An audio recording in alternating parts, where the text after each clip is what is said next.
दोस्तों, स्वागत है फिर से एक मेरे नए वीडियो पर। तो मेरा नाम है हंसला और आप देख रहे हैं MSZ इस्लामिक। तो आज के इस वीडियो में हम एक गलती के बारे में बात करने वाले हैं। वो गलती कुछ ऐसी गलती है जिस पर पूरी दुनिया इस्तेमाल करती है।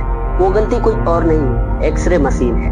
दरअसल एक्सरे मशीन को कोई सोच समझ कर या कोई प्लानिंग की वजह से नहीं बनाया गया था। दरअसल वो एक गलती की वजह से बन चुकी थी। चलिए आज के बारे में कुछ उसके डिटेल्स में बात करने वाले हैं। तो चलिए बिना देर के वीडियो को स्टार्ट करते हैं। दोस्तों, वैसे तो इंसान को गलतियों का पुतला कहा जाता है, लेकिन कई बार गलती से ही कुछ ऐसे आविष्कार हो जाते हैं जो मानव इतिहास के लिए वरदान साबित होता है। आज तक कई ऐसे आविष्कार हुए हैं जो भूल चूक से या गलती से हुए हैं। इनमें से एक इन्वेंशन है एक्सरे का। आज के दिनों में पूरी दुनिया में एक्सरे का इस्तेमाल किया जा रहा है। कहीं पर गहरी चोट लग जाए तो डॉक्टर सबसे पहले एक्सरे कराने की सलाह देती है। मेडिकल साइंस के अलावा एरोस्पेस और सिक्योरिटी में भी इस्तेमाल किया जा रहा है। पूरी दुनिया में हर सेकंड करीब 125 एक्सरे होते हैं, यानी पूरे साल में 4 अरब से अधिक एक्सरे दुनिया भर में होती है। इसी से अंदाजा लगाया जा सकता है कि एक्सरे कितना इम्पोर्टेंट। लेकिन एक्सरे का आविष्कार किया किसने, किस गलती के कारण एक्सरे का आविष्कार हुआ, एक्सरे का इतिहास क्या है, आइए इसके बारे में डिटेल में चर्चा करते हैं। 19वीं सेंचुरी में फिजिक्स केमिस्ट्री के क्षेत्र में कई क्रांति आविष्कार हुए थे। इन आविष्कारों ने साइंस को एक नई गति प्रदान की। 19वीं सेंचुरी के अंतिम दशक में एक्सरे का आविष्कार गलती से हुआ था और ये एक ऐसी इन्वेंशन था जिसके आविष्कार के तुरंत बाद ही इस्तेमाल करना शुरू कर दिया गया था। एक्सरे के आविष्कार का श्रेय विल्हेल्म रोएंटगेन को जाता है। उन्होंने किस तरह एक्सरे का आविष्कार किया, आइए उनके बारे में कुछ बातें जान लेते हैं। 27 मार्च 1845 को रोएंटगेन का जन्म जर्मनी में हुआ। उनके पिता एक किसान थे और उनकी मां घर की जिम्मेदारी संभालती थी। जब रोएंटगेन 3 साल के थे तो उनके परिवार नागालैंड से स्विट्जरलैंड शिफ्ट हो गया। इसी शहर में रोएंटगेन ने अपनी पढ़ाई पूरी की। स्कूल के दिनों में रोएंटगेन एक एवरेज स्टूडेंट हुआ करते थे। बहुत तेज या होशियार किस्म के स्टूडेंट नहीं थे, यहाँ तक कि उन्हें एक बार स्कूल से भी निकाल दिया गया था, जबकि उनकी कोई गलती भी नहीं थी। हायर एजुकेशन के लिए रोएंटगेन ने स्विट्जरलैंड का रूप लिया और फिर बताओ प्रोफेसर करियर की शुरुआत की। वह वर्ल्ड यूनिवर्सिटी के फिजिक्स के प्रोफेसर ही बन गए। रोएंटगेन को तरह तरह के एक्सपेरिमेंट करने का काफी शौक था। जब भी उन्हें टाइम मिलता लेबोरेटरी में वो कुछ न कुछ करते रहते थे। साल 1895 में वो कैथोड ट्यूब ब्रिज बनाने के लिए रिसर्च कर रहे थे। इस रिसर्च के दौरान उन्होंने कमरे में अंधेरा किया हुआ था। अचानक उन्होंने देखा कि एक स्क्रीन पर लाइट चमक रही है। लाइट को चमकना देखकर वो बहुत हैरान हुए। उन्हें कुछ समझ नहीं आ रहा था कि ये लाइट कहाँ से आ रही है। असल में रंजन जो एक्सपेरिमेंट कर रहे थे उसमें उन्होंने कूल्स ट्यूब का इस्तेमाल किया था, जो वैक्यूम कूल्स ट्यूब ग्लास होते हैं। उन कूल्स ट्यूब में अंदर एक इलेक्ट्रिसिटी पास करता था जो उनका कलर चेंज होता है। उसे आप एक तरह से कांच का बल्ब भी कह सकते हैं। इसके अंदर पॉजिटिव और नेगेटिव इलेक्ट्रॉन लगे होते हैं। जब रंजन ने बल्ब ऑन किया तो ट्यूब से फ्लोरेसेंट किरणें निकलने लगती है। लाइट को कवर करने के लिए रंजन ने एक कार्डबोर्ड रखा हुआ था, लेकिन उन्होंने देखा स्क्रीन पर जो लाइट चमक रही है वो कुछ ट्यूब में से आ रही है और ऊपर लगे कार्ड से पास कर रही है। और रोएंटगेन को समझ नहीं आया वो किस तरह की लाइट है। उन्होंने इस रेस को एक्सरे का नाम ले लिया। जब हमें आम तौर पर किसी का नाम नहीं मालूम चलता है तो XYZ का नाम रख लेते हैं। इसी तरह रोएंटगेन ने भी अपनी वेज को एक्सरे का नाम दे दिया। 8 नवंबर 1895 के दिन पहली बार उन्होंने इस तरह गलती से एक्सरे का आविष्कार किया। फिर रोएंटगेन ने कार्डबोर्ड के बजाय अपनी हाथ को वहां रखा। फिर उन्होंने देखा कि वो लाइट उनकी स्क्रीन तो पार कर रही है लेकिन हड्डियों को नहीं पार कर पा रही है, जिस कारण स्क्रीन पर उनके हड्डियों की इमेज नजर आ रही थी। रोएंटगेन समझ गए कि उन्होंने गलती से ही लेकिन महत्वपूर्ण खोज किया।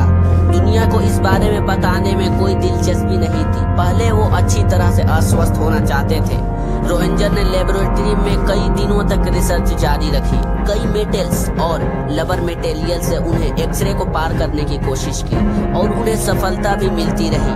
22 दिसंबर 1895 के दिन रोएंटगेन ने अपनी पत्नी को लेबोरेटरी में बुलाया और उनके हाथ का एक्सरे किया।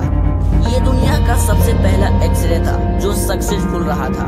रोएंटगेन ने अपने एक्सरे के बारे में ये बताया कि एक्सरे स्ट्रेट लाइन ट्रेवल करती है और इन पर मैग्नेटिक फिल्टर का कोई असर नहीं करता। ये रिच कोई इंसान ही अपनी आंखों से नहीं देख सकता। ये विजिबल लाइट से काफी अलग होती है। विजिबल लाइट के वेवलेंथ ज्यादा होती है और एनर्जी कम होती है, जबकि एक्सरे में वेवलेंथ कम होती है और एनर्जी ज्यादा होती है। जनवरी 1896 में रोएंटगन ने अपनी एक्सपेरिमेंट से रिलेटिव डॉक्यूमेंट्स यूरोप के सभी बड़े बड़े वैज्ञानिकों को भेज दिया और बहुत कम समय में ही उनका एक्सपेरिमेंट पॉपुलर हो गया। न्यूज़पेपर, मैगजीन और एडवर्टाइजमेंट में उनके एक्सपेरिमेंट के बारे में छपने लगे। यूरोप और अमेरिका में एक्सपेरिमेंट मशीन बहुत जगह जगह लगाने जाने लगे। ये लोगों के लिए एक मनोरंजन का साधन हो गया था। लोग अपना हाथ और बॉडी को आर पार देखने का उत्सुक रहते थे। एक्सरे बूथ के बाहर लंबी लंबी कतारें लग रही थी। यही नहीं, जूते के दुकानों पे भी एक्सरे मशीन इंस्टॉल भी की जाने लगी। लोग पहले अपना पैर का एक्सरे खरीदते थे और फिर जूता पहनते थे। अमेरिका में एक्सरे की बढ़ती दीवानगी ज्यादा बढ़ रही थी। साल 1901 में रोएंटगन को इस बेहतरीन आविष्कार के लिए फिजिक्स के नोबेल पुरस्कार से सम्मानित किया गया। रोएंटगन न सिर्फ साइंटिस्ट थे, बल्कि वो दयालु और उदार किस्म के व्यक्ति थे। उन्होंने एक्सरे मशीन का पैटर्न कराने से साफ इनकार कर दिए थे। उन्होंने कहा था मेडिकल साइंस या अन्य फील्ड्स के लोग खुलकर इसका इस्तेमाल कर सकते हैं। नोबेल पुरस्कार के लिए मिलने वाला मनी भी अपनी यूनिवर्सिटी को डोनेट कर दिया। कुछ ही समय के बाद वो वॉर में भी एक्सरे मशीन यूज होने लगा। सैनिकों को लगने वाली गोली को निकालने के लिए पहले बॉडी का एक्सरे किए जाने लगा।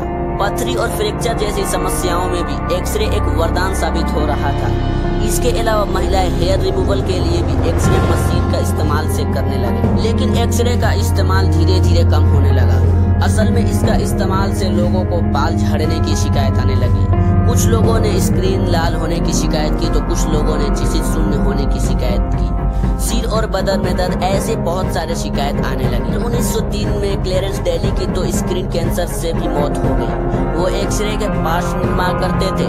जब एक्सरे पर रिसर्च किया जाने लगा तो पता चला कि उसकी रेडिएशन से लोगों की हेल्थ इफेक्ट हो रही थी। इसी के तौर पर एक्सरे का मौज मस्ती के तौर पर इस्तेमाल करना बंद कर दिया गया।